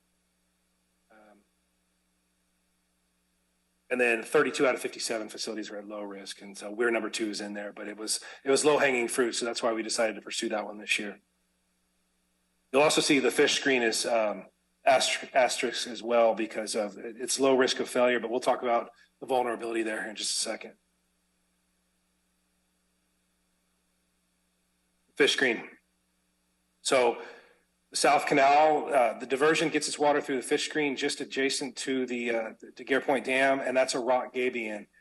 And it consists of various gravel layers that are permeable to water, but not to fish, and is historically capable of passing 350 CFS. Now, in red is the big question that we've been called upon is not recognized as adequate fish protection by the regulatory agencies. That's why it was listed as an asterisk. It's not at a low risk of failure, but the regulatory agencies don't like it. And so we've committed to constructing a new fish screen. So the proposed fish screen is located adjacent to Gare Point Dam in much of the same location. It consists of 10 T-screens, each removable for winter flows.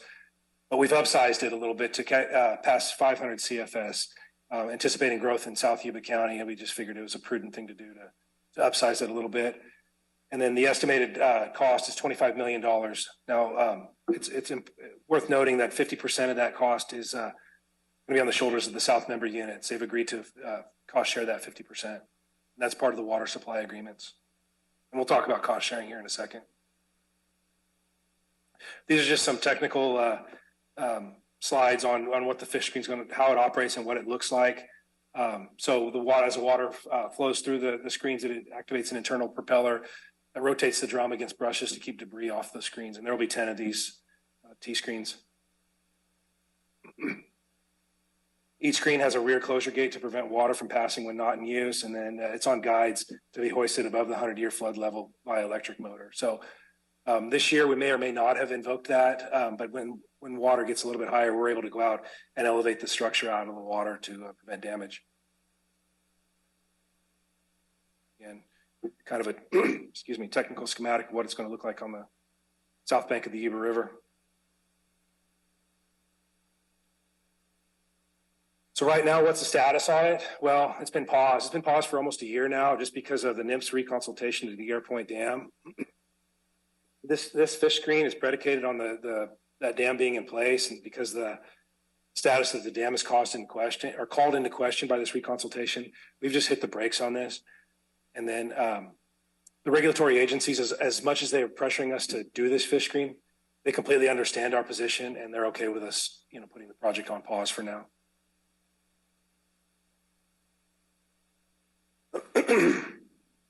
So that moves us into groundwater basin management. Excuse me. We meet often to plan how to best manage surface and groundwater supplies to support the ability to farm during drought conditions. This was really apparent in 2021 when we did see reductions in surface water supplies to the farmers. And that's when we called this insurance policy that we refer to the groundwater basin as into play. That's where we invoked that. We had deficiency pumping in 2021 because of the surface water shortage. And then our hydrology team reads over 70 individual groundwater monitoring sites every month to diagnose the health of the groundwater basin. I've kind of equate this to, we've all heard the adage about painting the Golden Gate Bridge. You get to one end of the bridge and then you have to start over, you know, paint it again, right? Because it takes so long and it's so involved. That's what our hydrology team does every month as they read through these monitoring well sites. It's just a perpetual project to move up and down throughout the county reading these sites, and there's more on the way. So our groundwater basin itself, the application of surface water from the Yuba River stored behind New Bullard's Bar is what replenishes the groundwater basin, and our hydrology team has developed a comprehensive groundwater model with tools that demonstrate impacts to the basin from specific pumping quantities. We can quite literally go into this model and think, you know, or ask, you know, hey, if we pump 50,000 acre feet out of the groundwater basin this year, what is it going to look like? And our model shows us that to a high degree of accuracy. It's really remarkable, and it allows us to manage this with quite a bit of detail. And, you know, it's worth mentioning that we are unique and we rely on surface water every year. And because of that, our groundwater, the North and South Yuba River subbasins are in exceptional health, even after multiple years of drought. 3 years of historic drought, our groundwater condition right now is in outstanding shape. We're in really good shape from a groundwater perspective.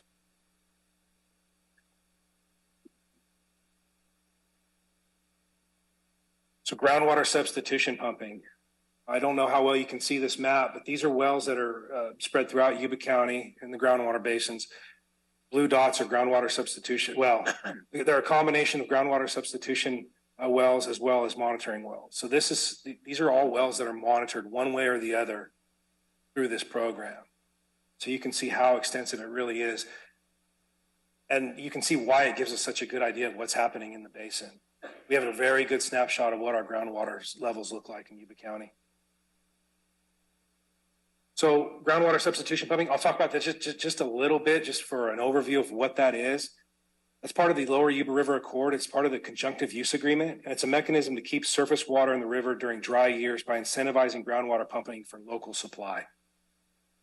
During years of groundwater substitution pumping, our local farmers opt to pump groundwater in lieu of surface water that would have normally been diverted from the Yuba River. That water that remains in the Yuba River, that commensurate amount, is available for transfer, and that's what the groundwater substitution transfer is. It is not pumping groundwater for transfer. It's leaving water in the river it's using their local supply of groundwater locally on their crops, and then the water that would have been diverted is left in the river for transfer. And Yuba Water manages that program. That's our charge. That's a program that Yuba Water is in charge of. That's our division. But we don't do that in a vacuum. We do it in very close coordination with the Accord member units. Yes. Oh, please. I don't mean to bulldoze my staff and presentations, but I have a corollary example of how our relationship to the member units and DWR through the Lower Yuba Accord kind of relates to the balancing authority and load serving entity presentation you just got.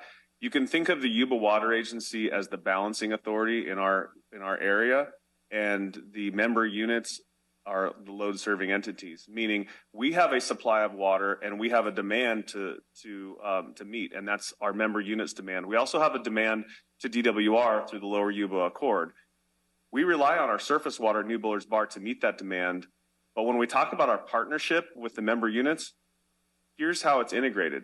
We're also partners with the member units on water supply, meaning they have control of the groundwater supply, and they're the ones that decide how that groundwater supply is managed. Now, they decide based on our SIGMA approved groundwater sustainability plan, but they are a partner in that they have control of a supply of water in Yuba County that's met for their own purposes and is incorporated into the Yuba River Accord to meet our regulatory obligations and our water transfer obligations. So that kind of corollary just came up to me as Ryan was speaking. I just wanted to explain to you that partnership, and that's what we mean by they're our partners in meeting local water supply and our regulatory obligations. Thanks, Willie. I think that's an important point. And it reminds me, I don't know if I included it in this presentation, but another thing to keep in mind is with our partners, they're farmers first. And I have been at the table with this group of folks that they have foregone transfers because it's more important to protect the health of the groundwater basin because that's the insurance policy. They would rather farm. Farming is the priority. It is not transferring water. So there have been years when they have foregone groundwater substitution transfers, with that philosophy. So it's important that gets mentioned as well because it's unique in the state. I mean, transfers, as this board knows, are big money throughout the state, and our farmers are willing to forego that for the health of the groundwater basin. Mr. Chairman, I would like to also say that this came about in 1991. The Water Resource Control Board published a meeting notice that they were going to suspend water rights. They were going to have the meeting in their own building, which holds a couple hundred people. They had 1,500 people wanting to come to the meeting and speak, most of them being attorneys. The Yuba Water Agency was a lead agency in having them postpone that vote and came up with a water bank that did exactly what you're talking about. They came with a water bank that you could pump groundwater on your field and leave your water right water in the river. And that's how it came about. And they didn't suspend water rights, which was a huge gain in the 1991. And the Water Agency was a leader in that endeavor, which calls our groundwater substitution. Thank you. Thank you. So the final bullet also talks about the model I spoke to on the last slide. So it's often called into question how the quantities are developed. Well, it goes back to the groundwater model. Every year, beginning in about February or so, we sit down with the member units and our technical team, and we develop scenarios of moving water or pumping water, and what that would look like to the basin. And we can actually see how the basin would respond to certain quantities of water. And this February, that discussion occurred, and it was just, all things considered, this is a year to sit out a groundwater substitution transfer. Let's let the basin restore its optimal health. So let's take advantage of the hydrology and kind of, for lack of better terms, refill the groundwater basin.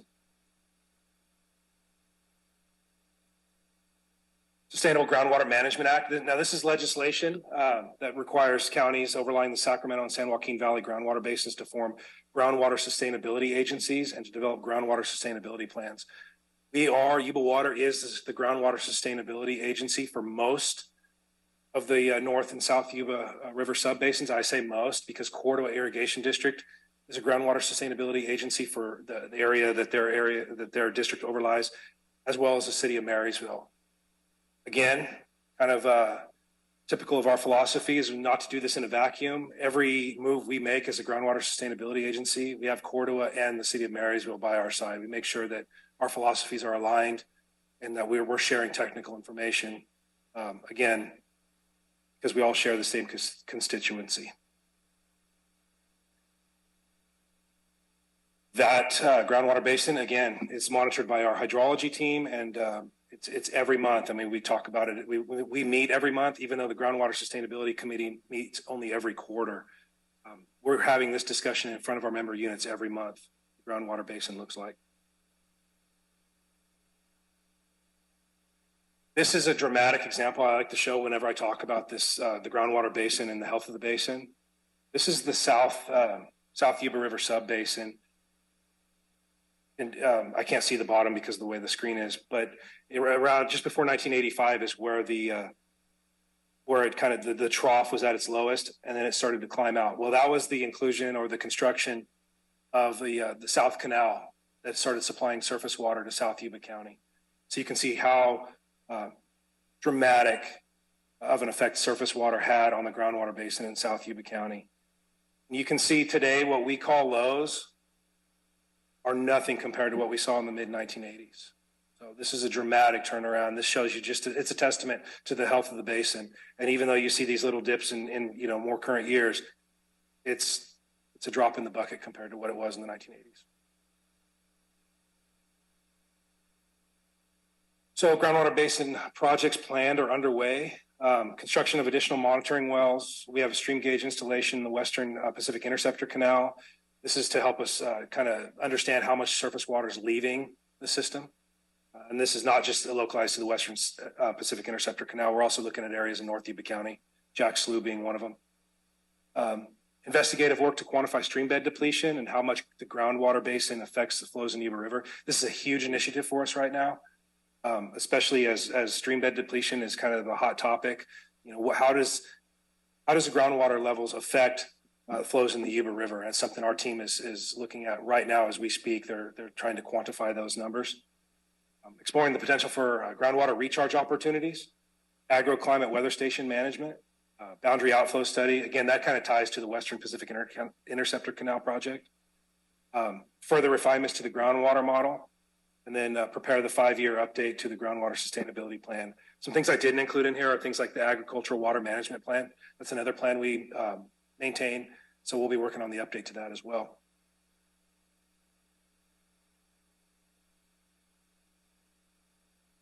Project stakeholders. I think I must have missed some slides somewhere. So in 1961, the people of Yuba County took a huge risk in deciding to construct the project, earning their right as the stakeholders in the project. That's something I take very personally as a Yuba County resident, lifelong resident of Yuba County. We're all stakeholders in this project. The people of Yuba County own this project. One of the primary dividends is a reliable supply of water for everyone in Yuba County, and the member units represent the beneficiaries of the surface water supply, which galvanizes our relationship as partners. As the surface water is applied by the member units, the groundwater basin is recharged. This benefits the farmers, but it also benefits the urban areas of Yuba County who rely on groundwater for their municipal supply. Your Oliver's Public Utility District, your Linda County Water Agency, or Linda County Water District, and Cal Water, they're all beneficiaries of this project, or of the project and the groundwater supply. And then having our own reservoir and a reliable source of surface water, the county is the beneficiary of. I have here almost unimaginable foresight, but it's really true. I mean, the things we're enjoying today, the water supply, we've had a lot of difficult conversations over the last couple of years as we participate in these groups statewide. Everybody, you go around the room and, oh, how are you doing? How are you faring in the drought? And, you hear a lot of these horror stories. Well, what do you say as Yuba Water when we're like, yeah, we're doing kind of okay? It's an uncomfortable conversation to have, but it's a result of this foresight from our predecessors. And I made a comment, I think I'm missing some slides. I think I had a slide on here a little bit more about the member units. One thing that and I don't know that everybody understands, is the work that Keith and Tony do and all of our O&M on the South Canal, the member units pay for that. It's not a Yuba Water expense. They're part of the water supply agreements. They pay 100% of the O&M on the South Canal infrastructure. So I think it's an important distinction that,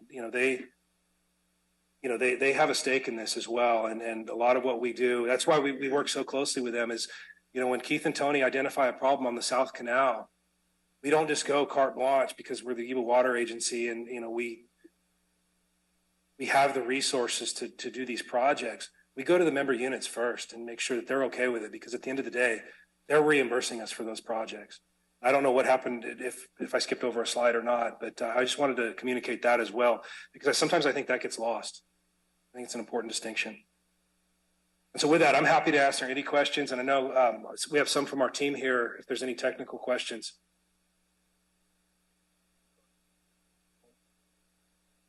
Hold on a second. All right. Any more questions?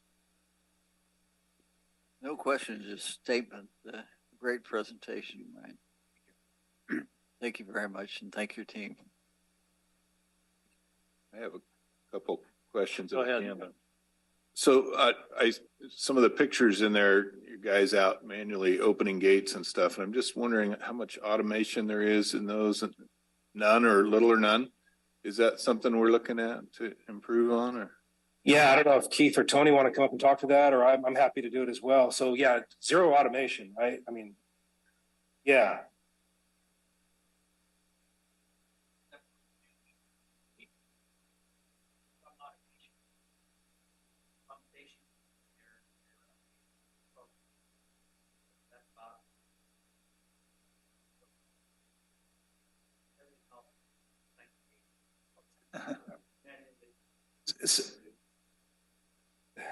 What? Right. Picaroons, right? Yeah. So it is something that I'm looking at, and kind of selfishly, we just helped Hallwood and Cordova irrigation districts apply for a Prop 68 grant that's going to automate some of their structures, potentially if they're awarded that grant. And I want to just watch it as a test case to see and potentially plagiarize some of that technology, because I think it would go a long way for us. Yeah, and it not just as a labor saver, but as a water saver too. Absolutely. And I'm sure, again, back to the member unit dynamic, I'm sure they would agree. Yeah. And I don't know that, so that actually kind of leads to my next question. The stream gauge on the interceptor canal, that would measure water that's overflowing that didn't get used, or water that's being returned from the rice field? Return, it's tailwater, yeah. We're doing the same thing on the north side of the Yuba River, Jack Slough and Honcut Creek as well, just to quantify how much water is leaving the system, and it's just a measure of efficiency. Okay. I noticed my tour of the Colorado River system, all the water users down there have gone to measuring their return flows because they need to get the credit, so we may be there at some point in the future too. We may need to make the argument that, well, we're not actually using all that water. Some of it's flowing through the system and being returned to the river, but we'll keep that in our back pocket for later. But another question is, I would assume most of our soils are pretty tight in the whole county, I think, but do we have any way of quantifying what kind of losses we have in the system? Or? That's something we're working on through the depletion study. It's just what we're losing to. I don't think we have a good handle on that at this point. Yeah, I mean, I would assume it's low just based on where the canals are, but it's just a question. Yeah, it's something where it's really important. And I didn't get into it in the presentation, but it's really important as we develop our the follow on to the Accord. The Accord it's going to be, a lot of it's going to be predicated on depletion factors, and then how does that affect stream, primarily the Yuba River, but we're also looking at the Feather River and the Bear Rivers as well. And then the last thing, I order water from Tony, and it's very rare that he has to say, well, could you wait 12 hours or something like that. So doing a great job, and easy to work with, always friendly. And so on the user's end, I appreciate that. Well, I think they're going to need a lot of moral support this year. Yes, we have plenty of water. I don't think we're going to be short, but I don't know, correct me if I'm wrong, but I think with this weather and late getting in, I think everybody's going to want water at the same time, and that creates its own set of challenges. Right. Well, Willie did touch on the similarities between power and water. It's they're both pretty intricate, and a lot of adjustments that have to be done. And thanks for the presentation. It was great. Always needed. We could continue asking questions and keep you busy for maybe another 2 hours, but I think we're going to need to move along. Any questions from the public? Oh, there is one. Before you go to the public, I would like to make one observation that when they're talking about tailwater, it's strictly on the people that operate the canal, because if they want to work it every day, they look at their tailwater and adjust how much water they take out of the river. If they don't care about their tailwater, they'll always have excess tailwater. So when somebody asks for water, they'll have it. So the ditch tenders are the primary saver of excess water going back to the river. And I'd make a comment on that, being the last farmer on the Hallwood ditch. If there's no tailwater, I'm run out of water all the time, so there has to be some. Yeah, tailwater is a critical element of managing water supply. If you don't have tailwater, the last guy gets shorted. And it's a balancing act between too much tailwater and too little tailwater. You always want a tiny, tiny bit to go out the end. That's what you're always struggling with. Okay, we have one public question, I believe, Charles.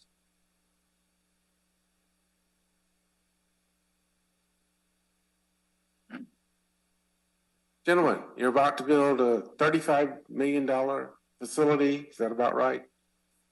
Right, yeah, exactly. Up in Oregon House along Marysville Road.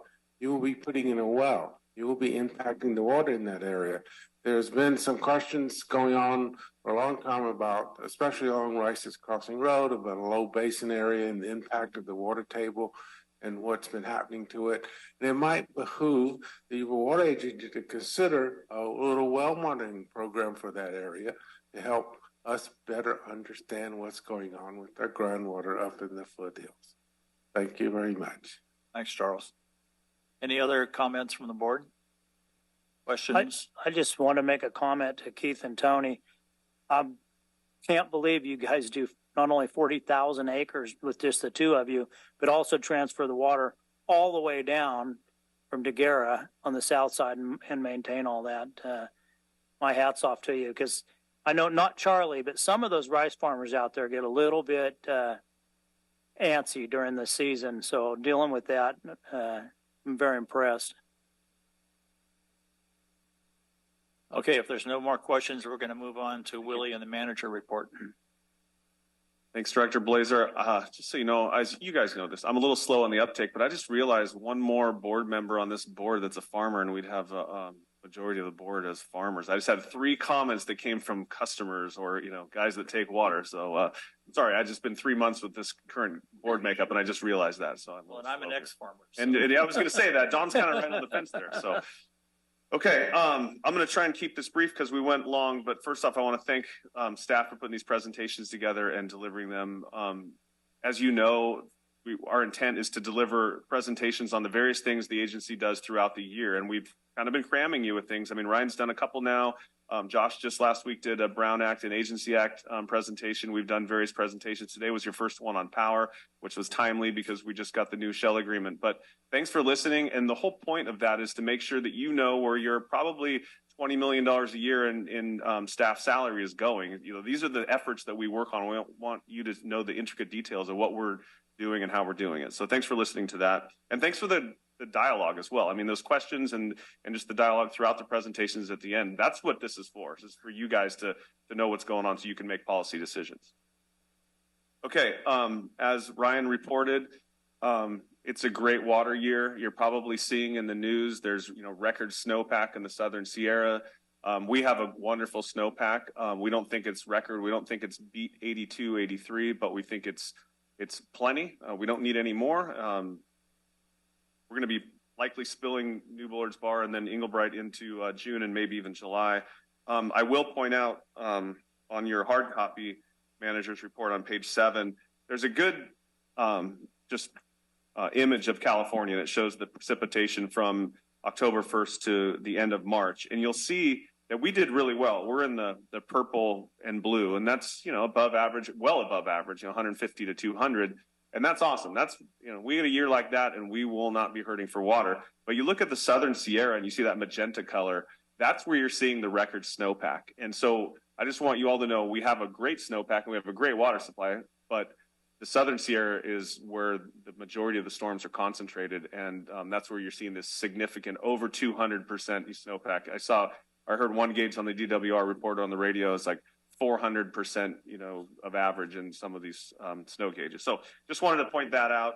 All your generators are online and delivering full load because of all the water inflow.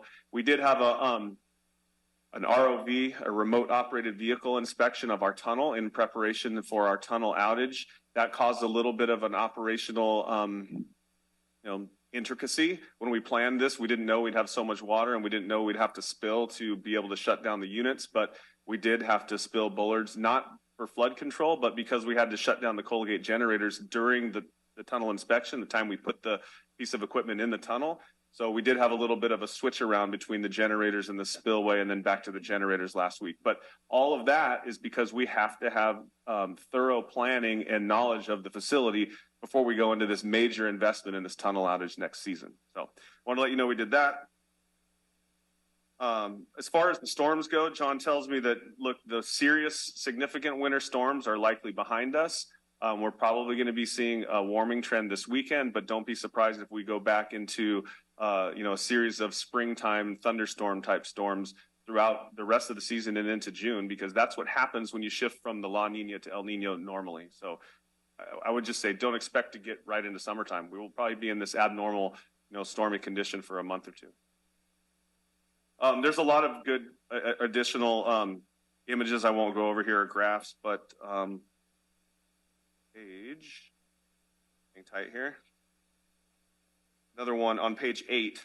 It shows, storage and snowpack, both in the Feather reservoirs and in the Yuba reservoirs. And it's just an interesting graphic that we don't normally provide you, but because it's interesting, we did this week. And that is, if you look at the reservoirs plus storage in the Yuba watershed, so it's the second image on page 8, it shows you how good we're doing. Water supply won't be an issue.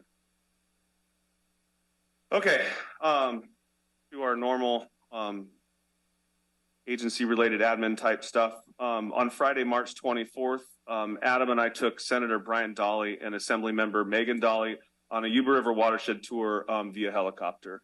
Bottom line is, the Dollys would like to do legislative tours for primarily new legislative staff. They're really good at engaging new members and showing them what's happening, in particular in the North State. They have an interest in the North State, and as you know, the population in California lives in the southern part of the state, and not many people know what goes on in the North State. And Brian asked that we, or he just said, he inquired, hey, could we do tours in your watershed and the stuff you have going on? It's closer to Sacramento than where they're at, way up in the northeast corner of the state. And we said, of course. And so Adam and I thought the best way to show them the opportunities is just to fly them over the watershed and show them where we could stop, on a field tour. And they're very interested, and we'll see how that comes about. In addition, we explained to them what we're doing in the, the forest health watershed protection realm, and they're very interested in that. Brian himself has authored many legislative bills for improvements of the forest practice rules so that we can do this forest thinning that we're currently undertaking at this time. So it's a super successful tour, and we'll see what results from that.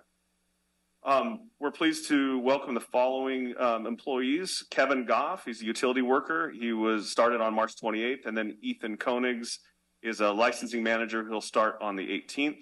And we also have a utility worker and an elect tech going through background checks now. And so they should be on in April and May. And the HR team continues to work on the Human Resource Information System, NeoGov. And this, I've reported on this in the past, but the whole effort here is to improve onboarding, performance evaluation, digital personnel files, training, and e-forms. And we're going to implement a portion of that here shortly. And let's see, on the communication side, Fox 40 News interviewed John James recently about why we spill water to manage for flood control, and that great coverage also aired on Cron in the Bay Area. And in addition, Comstocks Magazine interviewed Ryan about our history of flooding and the flood management plan, and stay tuned for that story. It hasn't come out yet. Jackie was featured in an Appeal Democrat story about our partnership with Beale Air Force Base for their Industry Day. And the Appeal also covered our official recognition as the first Blue Zones project approved workplace in Yuba-Sutter. Andy, Caitlin, and Casey Peterson spent a day talking to 8th grade girls last week about potential careers in science, technology, engineering, and math for the Marysville Yuba City branch of the American Association of University Women's STEM Conference at Yuba College. Ryan and John both spoke at the Rotary Club of Marysville last week about our efforts to reduce flood risk. The Kokanee Power Fishing Tournament was last Saturday, and we are sponsors of that event. And this upcoming weekend is the lip sync battle, and we'll be participating in that. And we need to give special thanks to Vanjie Bushnell for putting that together and leading that effort. And our next board meeting is on April 18th. you very much. Okay, we're going to do some quick director reports. Andy, did you want to start? Yes, I'd like to adjourn in memory of Autumn Estes and let you know there's a GoFundMe in her name, and no parent should ever have to bury their children. Seth? In addition, I believe there's a 4 o'clock walk against bullying regards to her across the 5th Street Bridge. For me, I want to go on a helicopter tour, so make sure I get invited next time. Happy Easter to everyone in advance. I won't see you before then. April 18th is tax day for some people, so I may or may not be here, but I believe that on the agenda will be a request from Yuba County Public Works to repackage the grant allocation that we had made previously. We're going to have it for a new provider of the money, and we're going to try and get that through, and so we need to rename it a little bit, and I think add like $90,000 to the amount. So if I'm not here, I depend on all of you to make this happen. All right. I think that covers it. Thank you, John. So I would like all of you to know Leona, the interim manager of North Yuba Water District. She's sitting right here, so maybe after the meeting, go introduce yourself. John, why don't you have her come up? Okay, can we do Tell that? her about herself. Yeah. Can you come up and give us a quick introduction?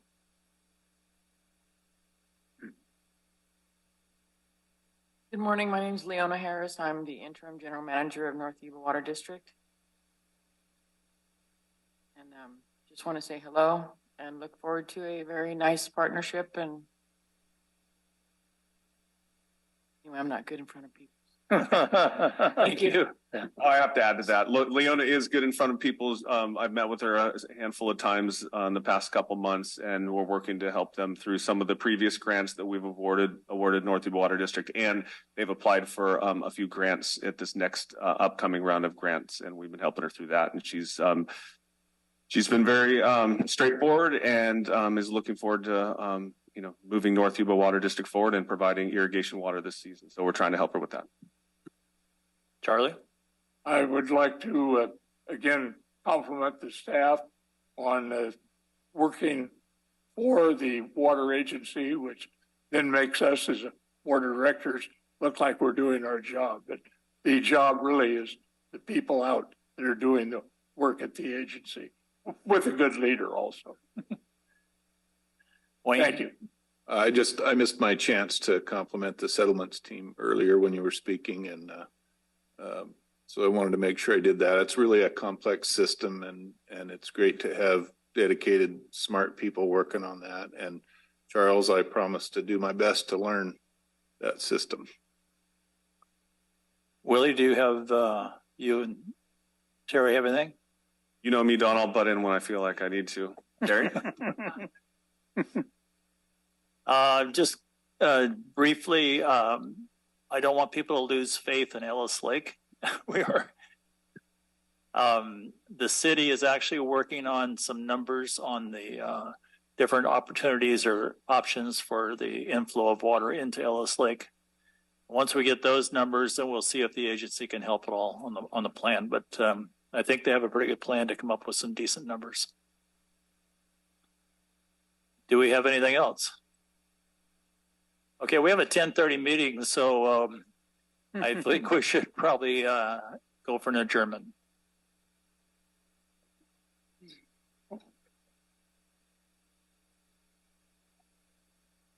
Recording stopped.